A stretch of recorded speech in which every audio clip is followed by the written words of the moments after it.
Theater pop quiz. Why is the 11 o'clock number usually at 10:30? Dot, do you know why? If you don't know, you're about to find out. I'm Will from The Theater Lovers. I'm a theater content creator and historian, and I have a better theater library than most colleges. This is the theater lore. The standard curtain time on Broadway used to be 8:30. A show at 8:30 meant that you could have a nice dinner at home, have a cocktail or two, change, and then head to the theater. And so the 11 o'clock number was usually right at 11. Noel Coward even wrote a collection of plays called Tonight at 8:30 because that was just the time. I know, there's something out there.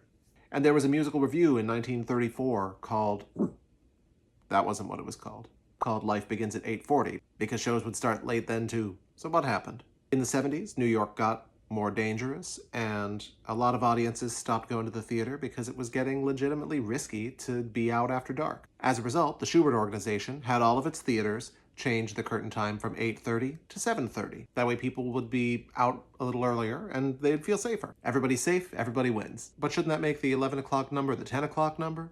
No, because David Merrick, also known as the Abominable Showman, was always on the cutting edge of theater shenanigans. Merrick changed his curtain time to 8 o'clock because he wanted to scoop up the people who weren't able to get tickets at the box office at 7:30. And this worked, so a lot of other theater owners were like, all right, I guess it's 8 now. So everybody was on the same page again. Except for David Merrick again. 42nd Street was a David Merrick show, and it was playing at the Majestic Theater, but then it had to move to make room for Phantom of the Opera, and it moved to a theater directly across the street, the St. James Theater.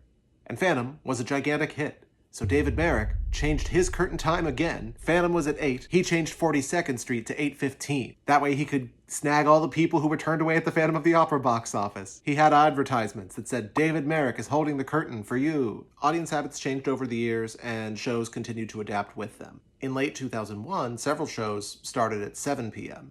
I don't want to blame it all on 9/11, but it certainly didn't help. But no, who we should blame is David Merrick, because it's the most fun. Do you feel like you learned a lot?